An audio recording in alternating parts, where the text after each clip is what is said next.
Buenas, somos el grupo número 4. Estamos conformados por Norgelis Ballén, Catherine Mujica, Verónica Morales, Gabriela Montilla y mi persona, Jolimar Domínguez.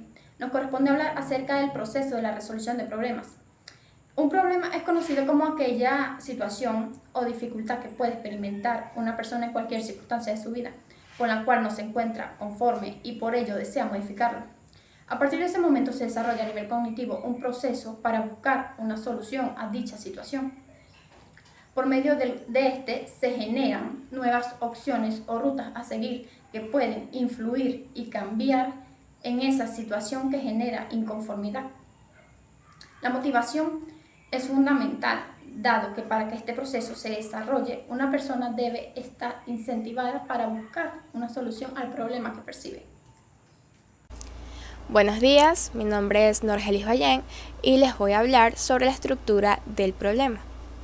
Una propuesta más global sobre este tema es lo que nos plantea John Nansen en el año 2000, ya que él considera que para el análisis del problema hay que tener en cuenta las siguientes dimensiones. La primera es identificar las características de la naturaleza donde se presenta este problema.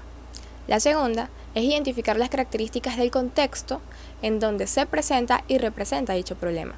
Y la tercera es identificar las diferencias individuales para poder resolver este problema. De igual manera, John Nansen señala que la naturaleza de los problemas puede variar dependiendo de su grado de estructuración, de complejidad y de abstracción. Buenos días, mi nombre es Catherine Mujica y yo les voy a hablar sobre las fases de resoluciones de problemas. En el área de psicología hay distintos modelos sobre las resoluciones de problemas. Uno de los más conocidos es el de Gorilla y Goldrick en 1971. Su proceso se divide en 5 fases. El primero es de orientación hacia el problema. En esta primera fase se quiere llegar a la aceptación del problema, es decir, tener en claro que los problemas van a estar presentes, pero se es capaz de afrontarlos y darles una solución. En esta fase también se busca identificar los problemas cuando aparecen, tomando una actitud adecuada, es decir, no tener una actitud impulsiva o negativa, pero tampoco llegar al punto de no hacer nada, ya que estos dos extremos puede ser el inicio de un gran problema. Una segunda fase es la de definición y formulación del problema. En esta segunda fase se busca darle una definición clara al problema, es decir, cómo surgió, en qué consiste y cuál es la intensidad que éste conlleva. Aquí es necesario tener una objetividad clara para comprender el conflicto, sin desviarse y dar planteamientos que no tienen nada que ver. Una tercera fase es la de generación de soluciones alternativas. En esta tercera fase se busca tener distintas soluciones alternativas, es decir, imaginando tantas como sea posible, ya que al más tener soluciones, se es más fácil encontrar la que sea más adecuada para llevarla a la acción. En esta fase es necesario tener una mente abierta y creativa para buscar una solución favorable. La cuarta fase es la de toma de decisiones. En esta cuarta fase se busca evaluar y anticipar las consecuencias, sean negativas y positivas.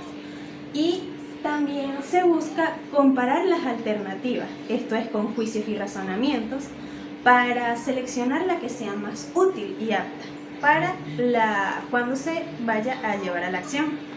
La última fase es la de ejecución y verificación de la solución.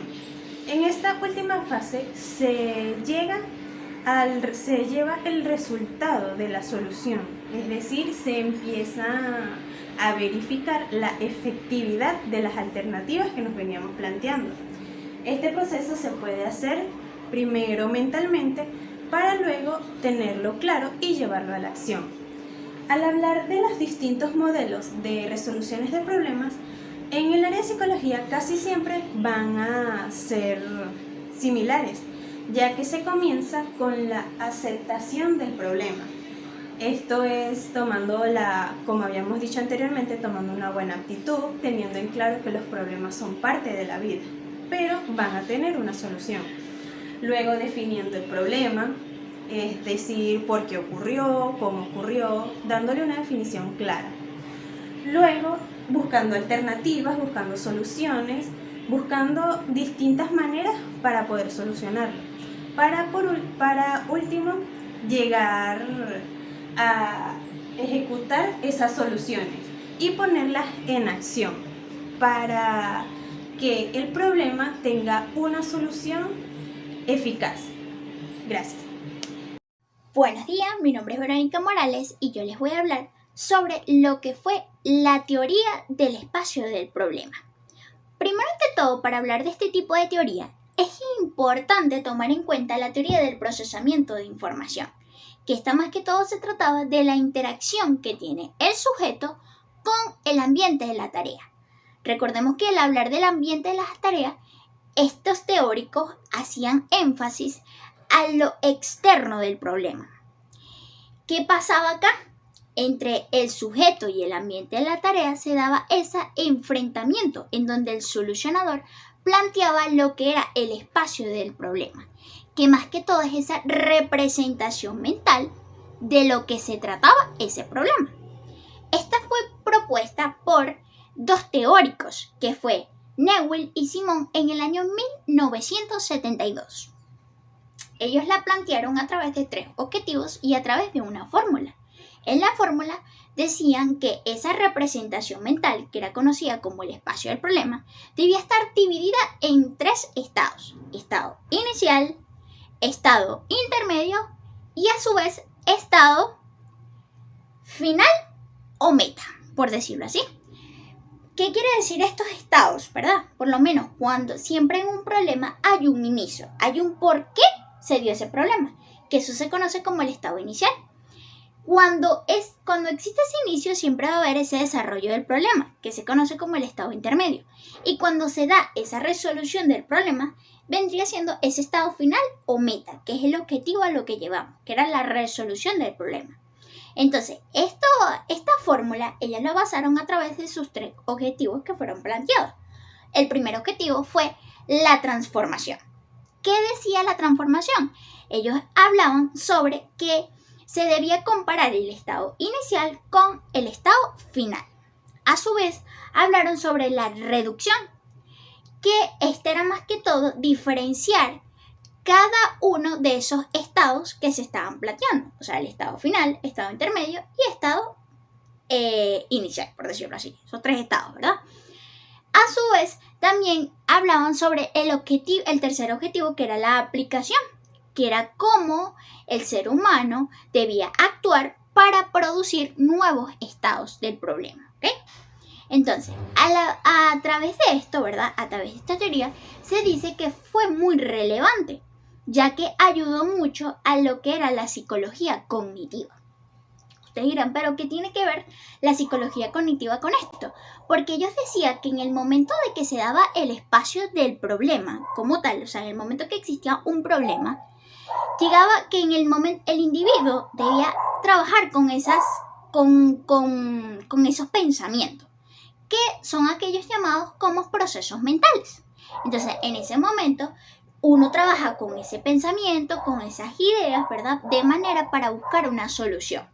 Eso es lo que ellos llamaron como esos factores internos. Mayormente, cuando se presenta un problema, el ser humano siempre dice, bueno, pero mira, yo pasé por este problema similar y lo puedo resolver de esta manera. Entonces, esas son las representaciones internas. Y las representaciones externas, ellos lo llamaron como aquella parte de lo que se daba en el entorno del problema. Se dice que para la psicología cognitiva esta es muy importante, ya que a través de esos procesos mentales el sujeto busca dar esa resolución del problema. La comparan con la vida cotidiana o con problemas mayormente de álgebra, estadística, porque esta es muy importante. Gracias. Estrategias heurísticas. La palabra heurística proviene de la traducción griega, que significa servir para descubrir, para encontrar y para inventar. Las estrategias heurísticas no es más que un proceso mental en el cual nos encargamos nosotros de generar respuestas casi inmediatas, de identificar y responder ante los problemas. Se podría decir que las estrategias heurísticas son una especie de atajo mental que nos permite tener una mayor comprensión de nuestro entorno, de la realidad y un mayor aprendizaje. De igual manera, se podría decir que las estrategias heurísticas tienen sus aspectos un poco contraproducentes, porque al ser considerada como una especie de atajo mental, la respuesta que genera esta es muy rápida, entonces no nos da mucho tiempo como de analizar la situación y en ocasiones puede resultar catastrófica o, para no ponerlo tan extremo, un poco contraproducente. ¿Por qué? Porque puede que no respondamos de la manera más adecuada, aunque de igual manera sigue siendo muy importante y necesaria porque nos permite dar una respuesta inmediata a situaciones que lo requieran. Y esto nos ayuda a tener una mayor experiencia de aprendizaje y de prácticas. Son 3 los principios heurísticos más estudiados, los cuales son la heurística de representatividad, la heurística de disponibilidad y la heurística de anclaje. El principio de representatividad es básicamente la asociación que hacemos nuestras decisiones junto con nuestros recuerdos previos. Por ejemplo, si pensamos en un Ferrari, ¿de qué color pensamos que es el Ferrari? Rojo. Si pensamos en una azafata, pensamos o la imaginamos de una manera muy linda, con un aspecto muy pulcro, con un cutis muy bonito. Esto de manera muy estereotipada, claro está. Si pensamos en París, se nos viene a la mente que es la ciudad del amor. Son ese tipo de asociaciones, por ejemplo la Torre Eiffel y todas estas cosas. Entonces, el principio de heurística por representatividad es básicamente eso. Es la representación que hacemos en base a los recuerdos previos que ya tenemos de las decisiones que tomamos. Entonces es como un tipo de decisiones que se deja influenciar por medio de las cosas más comunes o más frecuentes que tenemos en nuestra vida y en nuestro día a día. Llevándolo a un ejemplo de psicología, tenemos a un paciente A que puede que esté presentando un trastorno B. Entonces, ¿qué hacemos? En este caso pensaríamos qué posibilidades o qué cercanía podría tener nuestro paciente A con el trastorno y la población que tiene este trastorno B. Entonces ahí nos estamos dejando influenciar un poco y puede que tengamos un poquito de sesgo en nuestra toma de decisión y la respuesta que vayamos a brindar.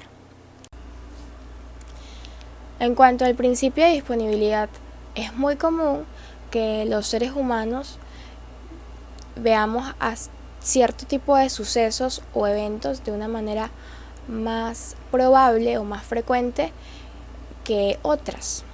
Esto debido a la disponibilidad o cercanía de estos recuerdos de nuestro cerebro. Entonces se asocian a uno que puede ser más real o más frecuente en base a otro. Un ejemplo de esto podría ser cuando nos preguntamos qué tipo de accidente es más probable o más frecuente que suceda.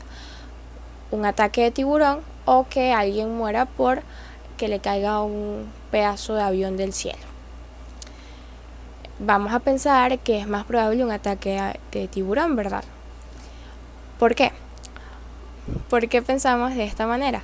Porque el ataque del tiburón es más mediático, es más impactante y genera una mayor influencia en tanto los medios como en nosotros. Y aparte hay 1.000.000 de películas que hablan de esto, de muertes de tiburones que van y te comen, bueno, en sci-fi hay una película, en fin, me estoy yendo por las ramas. Pero en realidad es mucho más probable Es 35 veces más probable que puedas morir por el impacto de un artefacto de un avión del cielo que por un ataque de tiburón. Como ya les venía comentando sobre las estrategias heurísticas y lo fundamental que es en nuestra vida y en nuestra cotidianidad, y con la frecuencia que lo usamos inconscientemente durante nuestro día a día, uno de los ejemplos que les podría dar es, por ejemplo, cuando nos levantamos y nos vamos a vestir para ir a la universidad. Ahí estamos tomando atajos mentales, tomamos cualquier prenda y nos vestimos, cosas muy sencillas, pero también va a extremos muy importantes, como por ejemplo la elección de pareja, con quién nos vamos a casar, si vamos a comprar una casa y ese tipo de situaciones. Gabriela Montoya Carvajal, y yo les voy a hablar en este caso sobre lo que es el papel de la memoria en lo que es la resolución de los problemas.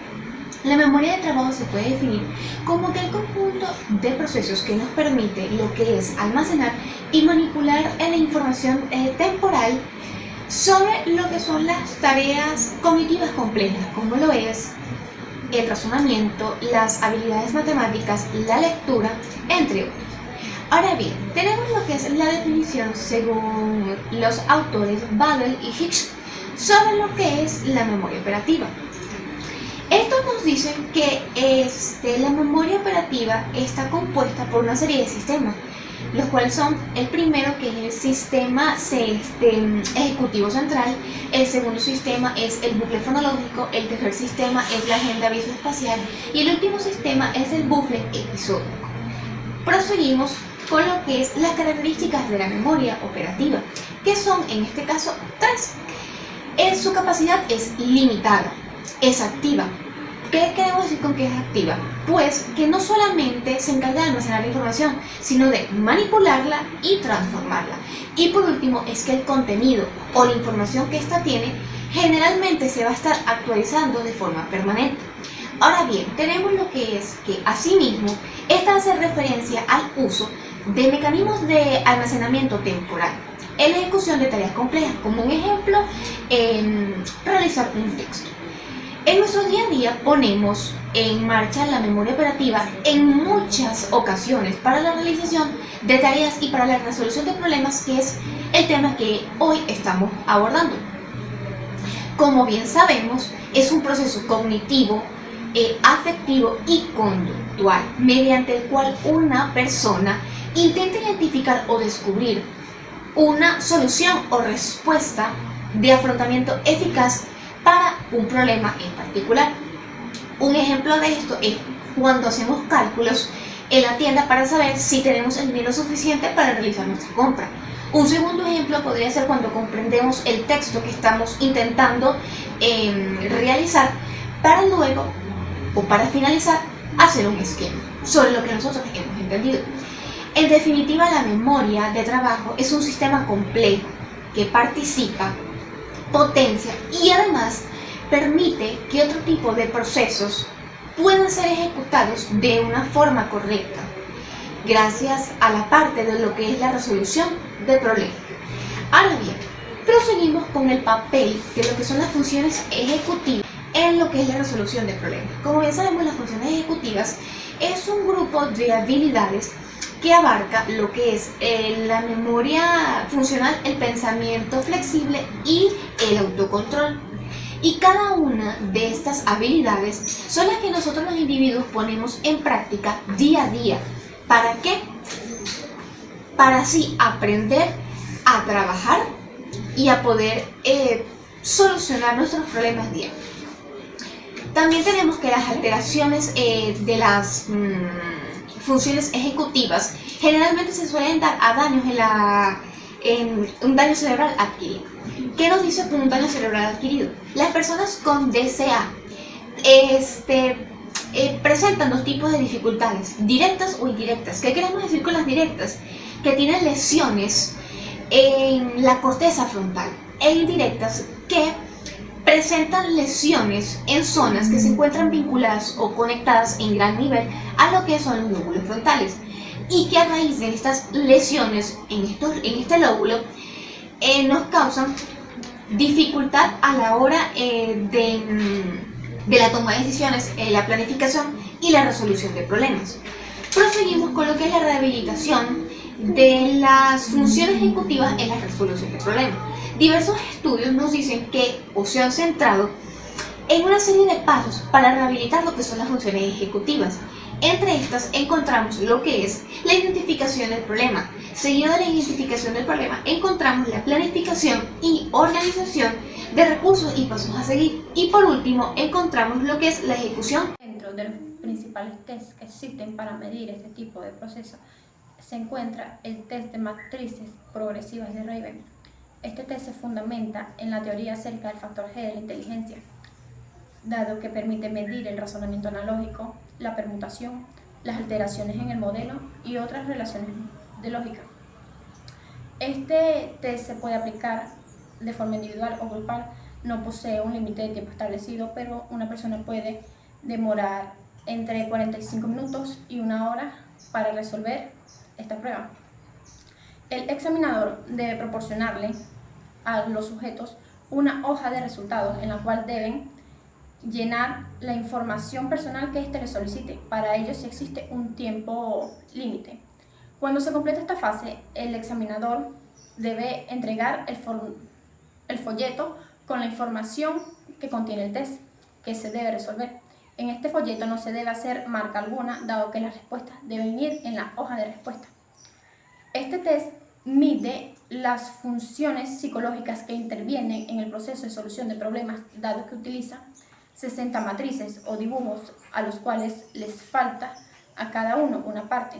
El sujeto debe identificar cuál es la parte faltante entre 6 u 8 alternativas posibles que se encuentran debajo, pero solo una de estas es la respuesta correcta.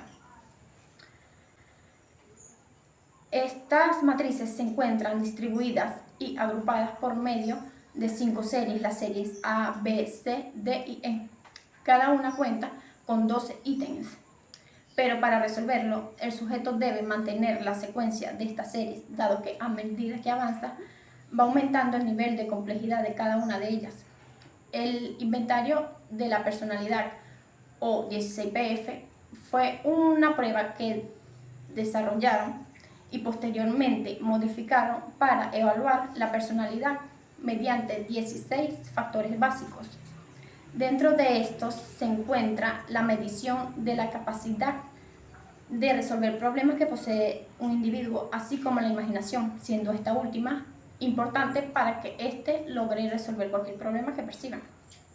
La prueba del aprendizaje y resolución de problemas fue diseñada para medir la capacidad de aprendizaje, la capacidad de adaptación y la capacidad para resolver problemas que posee un individuo.